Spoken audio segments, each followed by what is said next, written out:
Bienvenidas y bienvenidos a esta nueva exploración.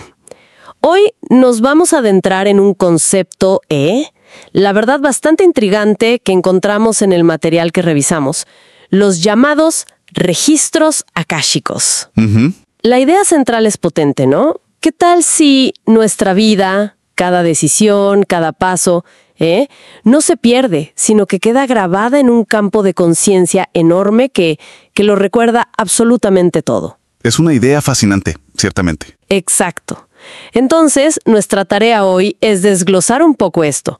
Vamos a ver qué se entiende por estos registros, según la fuente que tenemos, de dónde viene la idea, cómo se supone que se accede a ellos. Claro. Y quizás, lo más importante, ¿qué implicaciones podría tener esta visión para entendernos a nosotros mismos? Y, bueno, como sugiere el material, tal vez hasta para futuros diálogos entre espiritualidad y ciencia. Un tema amplio, sin duda. Sí, así que vamos a sumergirnos en las ideas clave que se presentan. Empecemos por lo básico, ¿no? ¿Qué son exactamente estos registros akáshicos, según esta perspectiva que estamos analizando? Porque no hablamos de un libro viejo en una biblioteca cósmica, ¿o sí? No, para nada. Para nada. La descripción que ofrece la fuente es más bien la de un campo de conciencia. Algo no físico. Ajá. Imagínalo como una especie de archivo vibracional, si quieres, o una base de datos etérica, por así decirlo. Vale. La idea es que ahí se almacena todo, absolutamente todo. Cada pensamiento, cada intención, cada acción, emoción, lección aprendida, incluso la vida entera de cada alma, a través de toda su existencia. El material lo llama el plano detrás de tu realidad. ¡Wow! El plano detrás de tu realidad. Suena profundo. ¿Y el término akáshico de dónde sale? Bueno. Akáshico viene del sánscrito, de la palabra akasha, sí, que se traduce más o menos como éter o espíritu. En la cosmología antigua de la India, el akasha es como el quinto elemento. Más allá de tierra, agua, fuego y aire. Exacto. Es como la sustancia primordial, esa esencia energética, sutil de la que todo lo demás emerge. Para ellos, akasha era como el hilo invisible que conectaba toda la existencia. Entiendo. El medio a través del cual la inteligencia del universo, digamos, se expresaba y recordaba. Los registros akáshicos serían eso, la memoria inherente a ese campo akasha. O sea que no es un lugar al que uno va físicamente. No. Sino que es más bien una dimensión de la conciencia misma, que está más allá del tiempo y el espacio, como los entendemos. Y justo eso. La fuente insiste mucho en que no están localizados en un sitio concreto. Son omnipresentes, coexisten con nuestra realidad, pero vibran en otra frecuencia, por decirlo de algún modo. Bien, bien. Ahora, algo que me llamó mucho la atención del material es que afirma que esto no es una idea nueva, no es una fantasía New Age de hace 2 días. Se argumenta que hay ecos de esto en muchas culturas antiguas. Totalmente. Y ahí es donde la perspectiva histórica que ofrece la fuente se pone muy interesante. A ver. Empieza a trazar paralelos. Habla del libro de la vida en la tradición hebrea. Menciona la posible sala de los registros de la que se habla en relación al antiguo Egipto. Ah, sí, he oído de eso. O la tabla protegida, el al-Lawh al-Mahfuz en el Islam. Y luego salta a figuras más modernas del esoterismo occidental, como Elena Blavatsky o Rudolf Steiner. Claro, Blavatsky y Steiner. Que también hablaron de planos etéricos, o campos de memoria cósmica. La idea clave que presenta la fuente no es que todos usaran las mismas palabras, sino que distintas culturas, distintos pensadores, podrían haber estado percibiendo o recordando una misma realidad de fondo. Y el material va incluso más allá, ¿no? Propone una razón por la cual este conocimiento, si era tan universal, digamos, pudo haber quedado marginado. Correcto. Plantea una hipótesis interesante, que la idea misma de que el alma tiene una memoria propia, y por lo tanto, una fuente de autoridad y saber interna, choca de frente con sistemas sociales, religiosos, políticos, que se basan en el control externo, en la autoridad centralizada. Claro, le quita poder a la estructura externa. Exacto.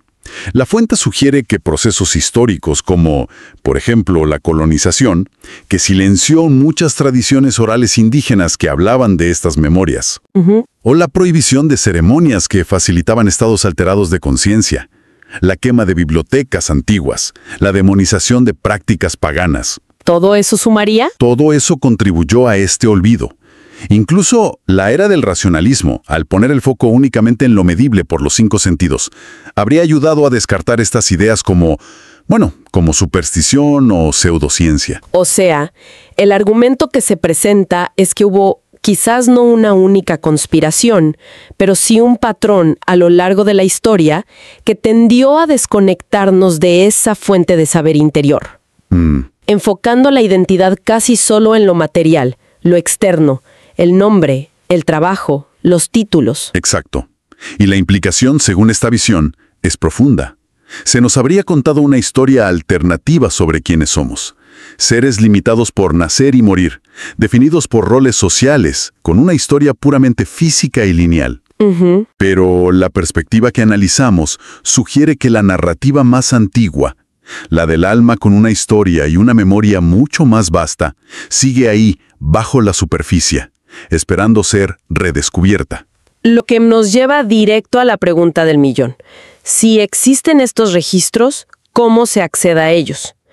La fuente dice que no es cosa de ser superdotado o tener un don especial. Exacto. El énfasis no está en la habilidad, sino en la frecuencia, en la alineación. No se presenta como algo para gurús iluminados o psíquicos profesionales exclusivamente. Entonces, los ingredientes clave, según esta visión, serían la intención sincera, la disposición a recibir la información, la humildad y, sobre todo, la quietud interior. Calmar la mente. Usa una analogía, ¿verdad? Sí, me parece muy buena. Es como sintonizar una emisora. Hay que ajustar la propia conciencia, bajar el volumen del ruido mental y emocional, hasta que la señal de los registros se pueda percibir con claridad.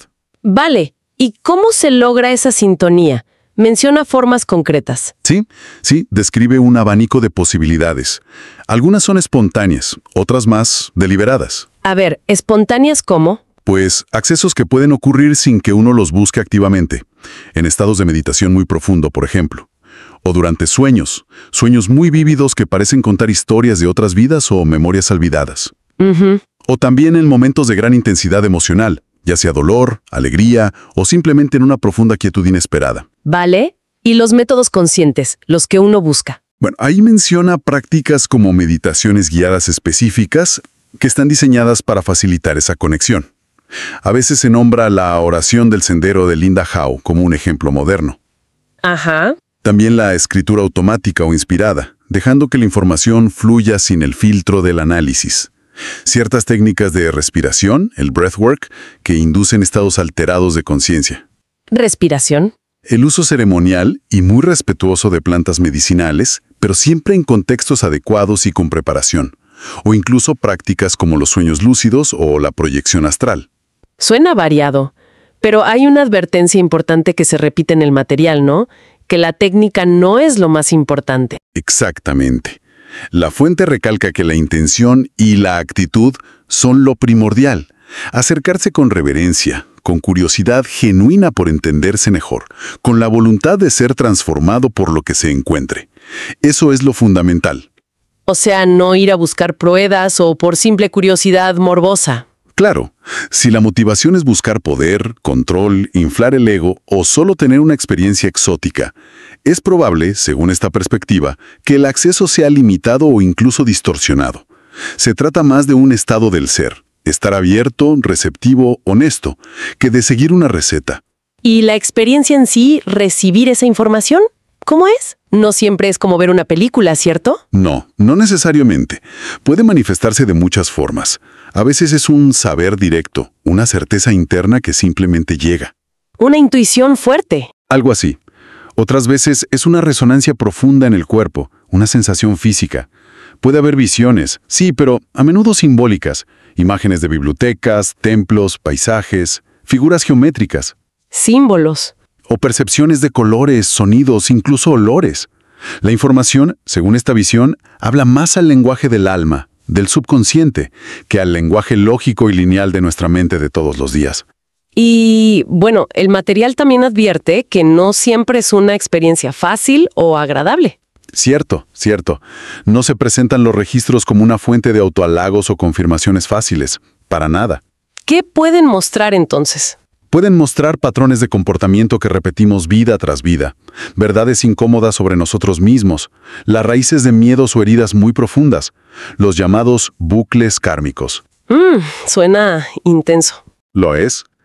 Pero, por otro lado, también se dice que revelan la fuerza interior que no reconocemos, la sabiduría acumulada, la claridad en medio de la confusión y, sobre todo, un sentido más amplio de nuestro propio ser y nuestro propósito. Me pareció muy interesante esa idea de que muchas personas podrían tener como microaccesos sin siquiera darse cuenta.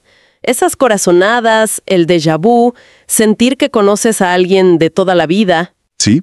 La fuente los llama ecos o atisbos a través del velo, como si pedacitos de esa memoria más profunda se filtraran a la conciencia cotidiana. Claro. Esa intuición que te salva de tomar una mala decisión, esa atracción inexplicable hacia un lugar o una vocación, podrían ser, desde esta perspectiva, susurros del alma intentando guiar o recordar algo importante. Entonces, el objetivo de conectar con esto no sería tanto huir de la vida actual. No, en absoluto. Sino entenderla más a fondo y vivirla con más conciencia. Exactamente. No se trata de evadirse recordando vidas pasadas supuestamente gloriosas o culpándose por errores antiguos. Es traer esa comprensión al presente para vivir de forma más auténtica y plena aquí y ahora. Recordar quiénes hemos sido para entender mejor quiénes estamos eligiendo ser hoy. Justo eso. Y esto nos lleva a cómo la fuente reinterpreta conceptos como el karma, los contratos del alma. Habla de un plano del alma que estaría en los registros. Sí, ese es un punto central. La visión del karma que se presenta aquí se aleja bastante de la idea simplista de castigo cósmico. ¿Y cómo lo describe entonces? Lo describe más bien como memoria en movimiento, como un impulso energético que busca resolverse, encontrar equilibrio, integrarse. A ver, un ejemplo. Como una lección que no se aprendió y vuelve a presentarse de otra forma, o una energía, positiva o negativa, que uno puso en marcha y sigue generando efectos hasta que se comprende y se transforma conscientemente. Como una nota musical que quedó sin resolver y busca completarse. El material daba ejemplos concretos, ¿no? Alguien que traicionó la confianza podría sentir una necesidad muy fuerte de ser leal ahora. Exacto. O alguien que fue silenciado, que no pudo expresar su verdad, podría sentir ahora una urgencia casi visceral por hablar, por comunicar. No serían rasgos de personalidad al azar, sino ecos de esa memoria kármica buscando equilibrio. Entiendo. ¿Y los contratos del alma? Tampoco son destinos fijos, ¿verdad? No, para nada. No se presentan como guiones rígidos e inalterables. Son más bien como acuerdos, intenciones, hechos a nivel del alma antes de encarnar. ¿Acuerdos para qué? Pues para encontrarse con ciertas almas, familia, parejas, mentores, incluso adversarios, o para enfrentar desafíos específicos. El objetivo sería aprender lecciones particulares o catalizar el crecimiento mutuo. O sea que esa relación difícil, ese jefe complicado, ese amigo que aparece justo en el momento clave, podrían no ser casualidad. Según esta perspectiva, no.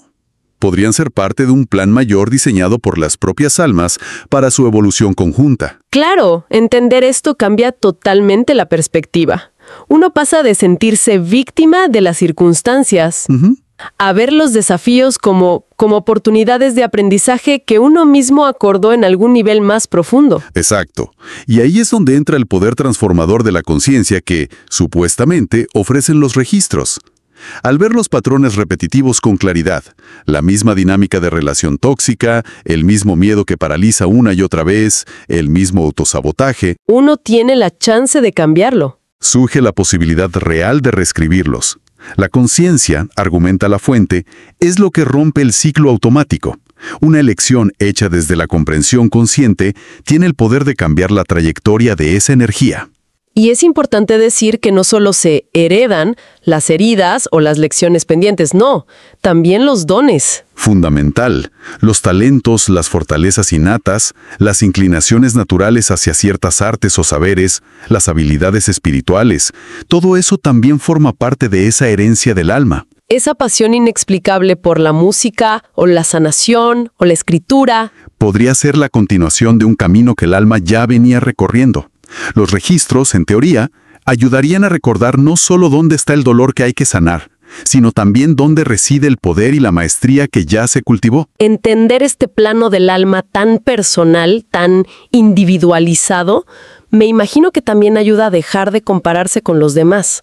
Claro, si cada viaje es único y tiene su propio ritmo y sus propias lecciones. Entonces, la necesidad de medirse con la vara de otro simplemente desaparece. Se fomenta la confianza en el propio proceso. Exacto.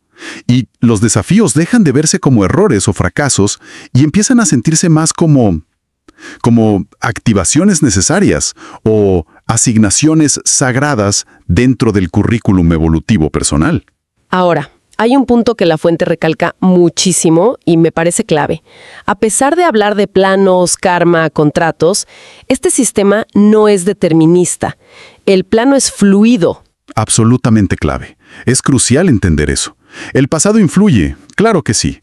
Condiciona, crea tendencias, patrones, pero no determina irrevocablemente el presente o el futuro. No estamos atrapados. No, el karma, en esta visión, no es una sentencia de por vida. Las lecciones se pueden aprender, la energía se puede equilibrar y transformar, los contratos del alma se pueden completar, se pueden renegociar conscientemente o incluso disolver a medida que uno evoluciona. Los patrones se pueden romper. Se pueden romper activamente. Se trata de usar la conciencia para navegar ese mapa que te ofrecen los registros, no de ser un prisionero del mapa. La persona sigue teniendo la pluma en la mano, en cada momento presente. El propósito no se impone desde afuera, se recuerda desde adentro y se elige encarnar. Bueno, inevitablemente surge la pregunta. ¿Y la ciencia? ¿Qué dice la ciencia establecida sobre todo esto? ¿La fuente toca este punto, esta tensión? Sí, lo aborda y reconoce abiertamente por qué la ciencia convencional, digamos, tiende a ignorar o descartar estos conceptos. ¿Por qué? Pues porque no encajan fácilmente en el paradigma materialista que domina. La ciencia necesita pruebas físicas, medibles, repetibles en un laboratorio. Y los registros, por definición, son no físicos. Claro, pero el material ofrece una contraparte interesante. Dice que nuestra propia conciencia, nuestros pensamientos, emociones, sueños, tampoco son físicos en el sentido clásico. Exacto. Y sin embargo, son realidades innegables de nuestra experiencia. Usa la analogía de las señales Wi-Fi. Son invisibles, pero sabemos que son reales por sus efectos. Que algo no sea observable directamente no significa que sea irreal. Esa es la idea. Y a partir de ahí, el material señala algunos conceptos y hallazgos que están como en el borde de la ciencia actual. Ideas que, si bien no prueban los registros akáshicos como tal, sí podrían sugerir que nuestra comprensión del universo es todavía incompleta y que podría haber espacio para estas nociones. ¿Qué tipo de ideas científicas menciona como posibles puentes? Bueno, presenta varias líneas interesantes. Primero, la física cuántica. Destaca cómo describe una realidad fundamental que no es sólida, sino vibratoria, energética, interconectada, y donde la información podría jugar un papel tan básico como la materia o la energía. La información como base de todo. Algo así. Luego cita el trabajo de Ervin Laszlo y su concepto del campo akáshico. Laszlo lo propone no desde el misticismo, sino como un campo de información real, subyacente y coherente en el universo, basándose en hallazgos de distintas ciencias. La fuente lo presenta como un científico que encuentra ecos de sabiduría antigua. Interesante. ¿Algo más? También menciona la teoría del universo holográfico, explorada por gente como el físico David Bohm o el neurocientífico Carl Pribram. La idea de que cada parte contiene el todo. Exacto. Si el universo funcionara como un holograma, la información de todo estaría potencialmente codificada y accesible desde cualquier punto, lo cual resuena con la idea de los registros. Claro. Y no podemos olvidar las experiencias cercanas a la muerte, las SM. Los relatos, que son muy consistentes entre culturas, de revisiones de vida panorámicas donde la gente percibe el impacto de sus acciones en otros. Bueno, eso suena mucho a acceder a un tipo de registro. Sí, es verdad. Y finalmente, fenómenos como la intuición o la sincronicidad. Aunque son difíciles de estudiar con el método científico tradicional, se presentan como posibles indicadores de que estamos conectados a un campo de información más amplio que el que procesa nuestra mente lógica y consciente. O sea, la conclusión que extrae el material no es que la ciencia ya valide los registros. No, no todavía. Sino que ciertas áreas de la propia ciencia están empezando a cuestionar el modelo puramente mecanicista y separado, y apuntan hacia un cosmos que quizás sea más interconectado, más inteligente y tal vez con memoria, como una posible convergencia a futuro. Sí, esa es la idea. Que quizás la ciencia esté desarrollando, muy de poco, un lenguaje y unos conceptos que permitan empezar a describir realidades que antes solo pertenecían al dominio de la experiencia mística o espiritual, una brecha que podría estar cerrándose lentamente. Y ya para ir terminando, la fuente desarrolla una narrativa muy potente sobre lo que llama el olvido cultural y el proceso contrario, el de recuerdo individual y colectivo. Sí, es una parte crucial del argumento final. Describe cómo la sociedad, la educación, a veces la familia, nos condicionan desde muy chicos. Nos dicen quiénes debemos ser, nos enseñan a buscar la validación siempre afuera, a desconfiar de nuestra voz interior, de la intuición. Las experiencias que no encajan en el molde racionalista suelen ser desestimadas. Es tu imaginación, es una fantasía, o peor, es síntoma de algo malo. Este olvido de nuestra conexión más profunda se presenta como algo sistémico casi diseñado para mantener a las personas dependientes de estructuras externas, de autoridades externas. Y a esto se contrapone el recuerdo. ¿Cómo sucede ese recuerdo según esta visión? A pesar de todo. Se argumenta que sí, que ocurre a pesar de la supresión. Se filtra, a través de esa intuición que no se calla, de las sincronicidades que nos acuden y nos hacen preguntar, del arte que nos toca el alma de forma inexplicable. Y a veces a través de las crisis, ¿no? Muy a menudo a través de las crisis personales. Pérdidas, enfermedades, rupturas, momentos que nos obligan a cuestionar todo lo que creíamos saber y a buscar respuestas más profundas, adentro. Este recuerdo se ve como una recuperación del poder personal, de la soberanía interior. Recuperar el poder. La fuente sugiere que las personas que empiezan a recordar quiénes son realmente, a nivel del alma, se vuelven menos manipulables, más autónomas, y por eso, entre comillas, peligrosas para los sistemas basados en el control externo. Interesante perspectiva. Incluso sugiere que este proceso de recuerdo podría estar pasando a una escala más colectiva ahora. Sí, plantea que quizás el creciente cuestionamiento de viejas narrativas, de viejos sistemas en todo el mundo, podría ser un síntoma de este despertar, de este recuerdo colectivo que está en marcha. Y aclara algo importante. Recordar no es mirar atrás con nostalgia. No, no es eso. Es un movimiento hacia adentro, hacia el núcleo del ser. Requiere voluntad, requiere presencia, aquietar la mente lo suficiente para escuchar. ¿Hacer preguntas honestas? Preguntas honestas al propio ser y estar dispuesto a sentir las respuestas, aunque sean incómodas. Y una parte fundamental de esto es lo que a veces se llama trabajo con la sombra. Integrar lo difícil. Exacto. Mirar de frente e integrar esos aspectos dolorosos, esos patrones disfuncionales, esas memorias difíciles que los registros o la simple introspección profunda puedan sacar a la luz, no para juzgarse o culparse, sino para sanar y liberar esa energía que estaba estancada. En esencia, es un llamado a confiar más en la sabiduría que llevamos dentro que en todo el ruido que viene de afuera. Totalmente. A dejar de buscar todas las respuestas y toda la validación fuera de uno mismo. El acceso a esta memoria profunda, insiste la fuente, no depende tanto de rituales complicados, sino de la disposición interna. No es una actuación para nadie, es presencia auténtica con uno mismo. No necesita palabras rebuscadas, sino preguntas sinceras que nacen del corazón. No pide credenciales ni certificados, sino el coraje de sentarse con uno mismo en silencio y escuchar. Escuchar más allá del parloteo mental habitual. Bueno, hemos cubierto bastante. Si tuviéramos que destilar la idea principal de lo que nos presenta la fuente hoy sobre los registros akáshicos, ¿cuál dirías que es? Buena pregunta. Yo diría que la idea central es presentarlos como un campo vivo, un campo de conciencia y memoria que es inherente al alma y que es accesible desde nuestro interior, no afuera, adentro. Ujú. Y la implicación más potente es que conectar con esa memoria puede transformar radicalmente cómo nos entendemos. Puede redefinir el karma, no como castigo, sino como aprendizaje. Puede revelar un propósito que se recuerda, no que se inventa. Y potencialmente puede contribuir a una evolución consciente, tanto personal como colectiva. Es como una invitación a cambiar el foco. Exacto.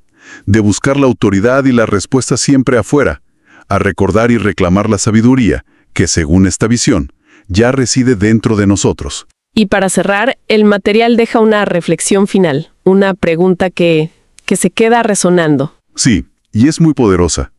Subraya que los registros no están ahí para decirnos un futuro fijo, inevitable. Al contrario, están para empoderarnos, para recordarnos que, a pesar de toda la historia que traemos, seguimos siendo los autores conscientes de nuestro presente y de nuestro futuro. La historia se sigue escribiendo. Momento a momento. Idealmente, desde ese lugar de recuerdo, de soberanía recuperada. Y la pregunta que deja flotando, para que cada quien la piense, es más o menos así. Si te vieras no como una página en blanco lanzada al azar en el universo, sino como el autor consciente que está continuando una narrativa profunda, significativa, sostenida en este campo inmenso de memoria universal, Ajá. ¿qué capítulo elegirías escribir a continuación?